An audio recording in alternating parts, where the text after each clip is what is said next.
ตอนนี้กำลังอยู่ครัวเขตชนบทบ้านเฮาบ้านป่าบ้านดงเลยทุกคนบ่มีหยังหลายธรรมชาติบ้านเฮาม่วนหลายเบิ่งนี่เห็นบ่กว้างประมาณ200กว่าเมตรเด้อทุกคนเด้อความรักแพงความสามัคคีหมู่บ้านเฮา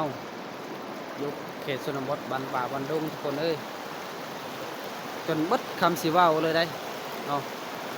ความสามัคคีเฮ็ดครัวข้ามสีนี่โอ้สุดยอดหลาย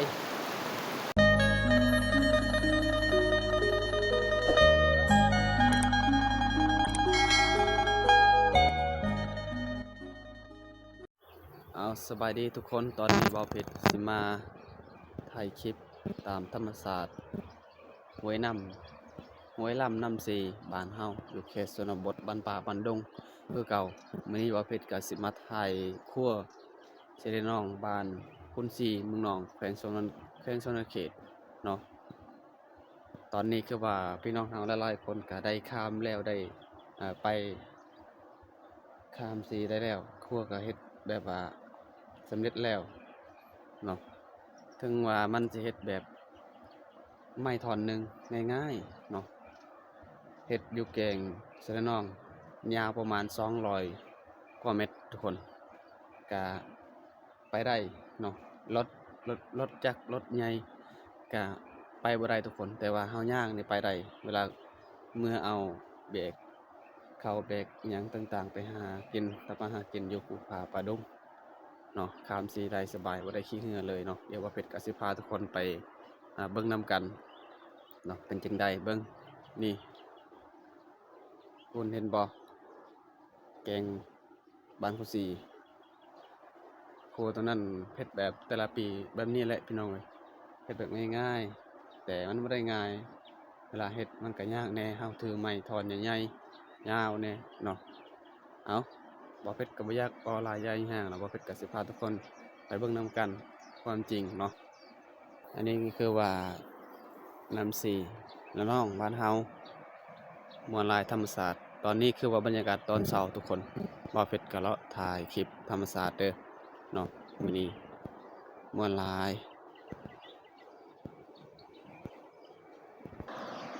อันนี้จะเป็นธรรมศาสตร์น้ำสีเห็นบ่อันนั้นก็แม่นครัวข้ามน้ำสีละน้องทุกคนเดี๋ยวว่าเพชรก็สิพาทุกคนไปเบิ่งไกลๆเนาะอันนี้สิพานครัวน้ำสีแล้วน้องบ้านเฮาทุกคนเอ้ยนี่ใกล้สิฮอดครัวแล้วทุกคนอันนี้คือว่าธรรมศาสตร์บ้านเฮาอยู่เขตชนบทเห็นบ้านป่าบ้านดงทุกคนเลยเมื่อลายตอนนี้ว่าเพชรก็เลาะเที่ยวธรรมศาสตร์บ้านเฮาโอ้ม่วนๆทุกคนเดี๋ยวว่าเพชรก็สิไปอยู่บนครัวก่อนเนาะนี่แหละทุกคนอันนี้คือว่าครัวคามเซแล้วน้องยาวประมาณ200กว่าเมตรทุกคนเห็นบ่ตอนนี้พี่น้องเฮาเฮ็ดแล้วเนาะแต่ด้นแล้วบ่เพชรก็บ่ได้ถ่ายแต่เช้าๆประมาณ6 โมงหลายๆคนก็ขามเสอยู่นี่แหละตอนนี้เพิ่นก็ตะวันเฮาไปเฮ็ดเวียกเฮ็ดงานเบิดแล้วแต่เช้านี้แล้วเนาะบ่เพชรหาก็ตื่นสวยมื้อนี้ทุกคนเอาคลิปนี้ก็มีแต่ไทยบ่เป็นไทยครัวอยู่ที่นั่นแหละทุกคนไม่มีอย่างไรเนาะนี่เห็นตัวนั้นโอ้แบบนี้แหละครัวบ้านเฮาม่วนหลายทุกคนเวลาย่างก็สบายเลยเอาเฮ็ดแบบว่ามีไม้จับแน่ขี่รถบ่ได้ทุกคนรถใหญ่รถน้อยก็ขี่บ่ได้แต่ว่าเฮาย่างนี่ได้เนาะเวลาเอาเมื่อเข้าเมื่อน้ำเมื่อเครื่องของอาหารการกินทุกคนก็เมื่อได้ธรรมศาสตร์บ้านเฮาอันนี้คือว่าครัวศิลน้องบ้านทุกสีอยู่เขตชนบทบ้านป่าบ้านดงทุกคนกว้างประมาณ200กว่าเมตรอยู่สะพานข้ามสีทุกคนป่านวลลายเนาะอันนี้คือธรรมศาสตร์น้ำสีเนาะธรรมศาสตร์บ้านเฮาอันนี้ก็จะเป็นแบบนี้เลยทุกคนเห็นบ่เห็ดแบบธรรมดา แต่ละปีทุกๆปีเนาะก็เฮ็ดแบบนี้แหละครัวบ้านเฮาบ่เฮ็ดคือแบบครัวบ้านนาลองมันรถก็ไปได้ทุกคนน้อยรถใหญ่ก็ไปได้แต่ว่าครัวบ้านเฮานี่มีแต่เฮ็ดแบบง่ายๆนี่ก็พอย่างได้ไปรอดถือว่าสบายแล้วทุกคนเนาะนี่บ่าวเพชรก็เลาะถ่ายคลิปครัวบ้านตัวเองก่อนให้มันลายสำไรทุกคนมีแต่ทอนใหญ่ๆตัวหนึงเลยใส่อยู่แกงอยู่คำนี่เนาะเวลาเฮาใส่เฮ็ดครัวนะโอ้ทุกคนเลยบ่าวเพชรก็ประมาณ2-3 มื้อ4 มื้อแล้วบ่ได้ถ่ายคลิปเนาะเพราะว่าบ่าวเพชรบ่สบายมื้อนี้ก็ดีแล้วดีไข้แล้วทุกคนก็เลยมาถ่ายมายามถ่ายครัวคือเก่าเนาะอันนี้คือว่าธรรมศาสตร์บ้านเฮาโอ้สุดยอดคันมาถ่ายตอนแรกนี่บ่ว่าจะเป็นผู้สาววัยรุ่นพ่อรุ่นแม่เนาะว่าจะเป็นคนเมื่อจากภูผาป่าดงพุ่นแหละเนาะก็ม่วนหลายเฮาถ่ายเพิ่นกำลังเมื่อจากป่าจากดงเนาะอยู่เขตชนบททุกคนแต่ว่าตอนนี้เพิ่นก็ไปเวียกไปแล้วเนาะบ่มีไฟอยู่เนาะมีแต่บ่าวเพชรถ่ายคลิปแบบคนเดียวอยู่นี่แหละทุกคนเลยนี่บ้านเฮาก็ซ้ำบ้านเฮาแหล้วพี่น้องเอ้ยบ่มีหยังหลายดอกเห็นบ่ไม้แต่บักใหญ่ๆนี่โอ้เอาเห็นคือสิง่ายทุกคนเวลาเฮาแบกไม้เอาใส่อยู่แกงอยู่ทำนี่โอ้เหมือนยากที่สุดเลยได้นำกระแห้งในแกงอยู่นี่เนาะเลิกพร้อมและเฮาก็เพื่อสิได้เฮ็ดครัวเนาะข้ามสีแล้วน้องบ้านเฮานี่โอ้มันบ่ได้ง่ายคันว่าเฮาเอาไม้บ่ได้ใหญ่นี่คือว่าสิง่ายอยู่อันนี้ไม้ปลาน้ำหนักหลายต้นหลายกิโลทุกคนเลยและมันกว้างประมาณ200กิโลเนาะกิโลเมตรปลาแต่ความสามัคคีฮักเพลงบ้านเฮาก็ยังเฮ็ดได้ไปฮอดทุกคนจนมื้อนี้ก็ยังย่างได้ข้ามได้สิเนาะโอ้สุดยอดลายบ้านเฮานี่โอ้คือว่าความสามัคคีฮักเพลงกันเนาะนี่ทุกคนเห็นบ่บ้านเฮาอะไรนี่ม่วนหลายบ่าวเพชรเองก็ยังรู้สึกว่าม่วนได้ทุกคนบ่ได้เบื่อเด้เวลาไปเล่นไปเที่ยวอยู่ครัวบ้านตัวเองเฮ็ดอยู่แกงคือละน้องเนาะบ้านเฮาเพราะว่ารู้สึกว่า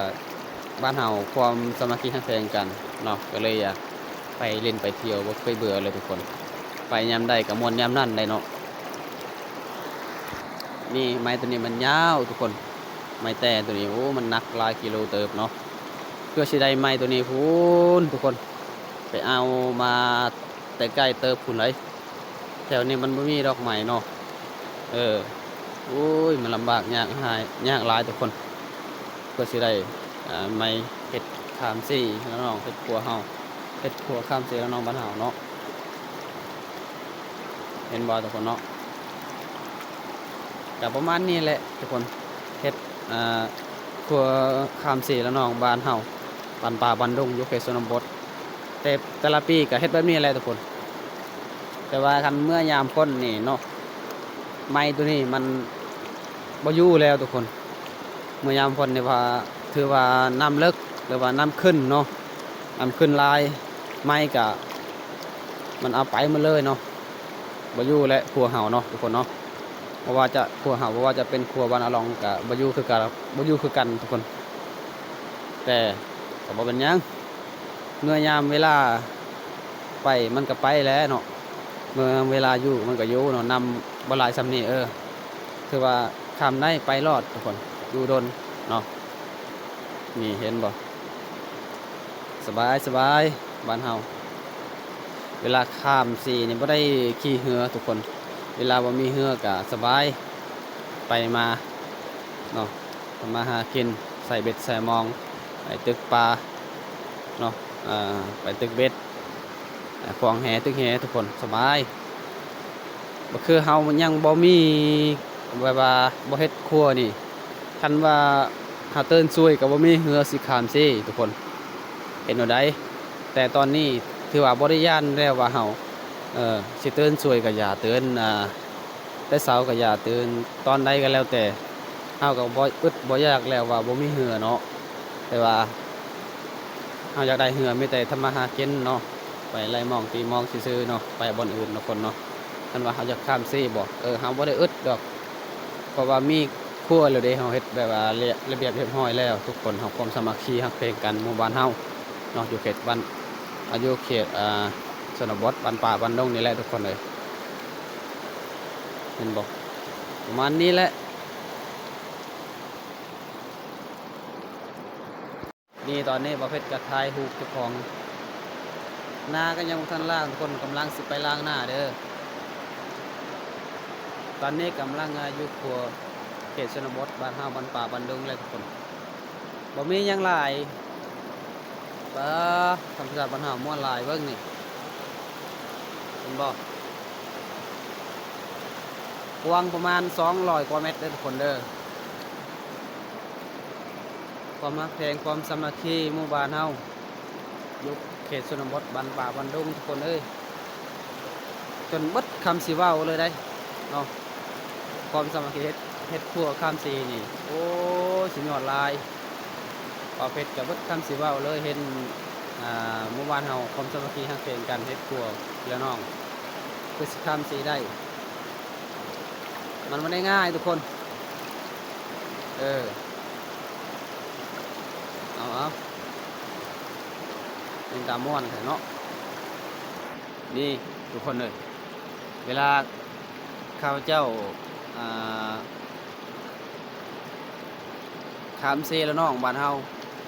เวลาสิไปทางให้ทางสวนอยู่ป่าอยู่ดงอยู่นี่เนาะอันนี้คือว่าหินพี่น้องเฮาคือว่าบอนนี่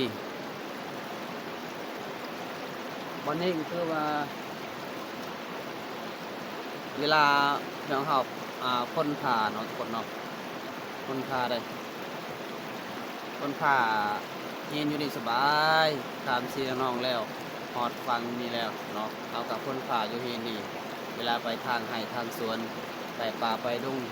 เนาะคนผ่าก่อนจึงไปโอ้มันมีหลายอย่างหลายแบบทุกคนอยู่บ้าน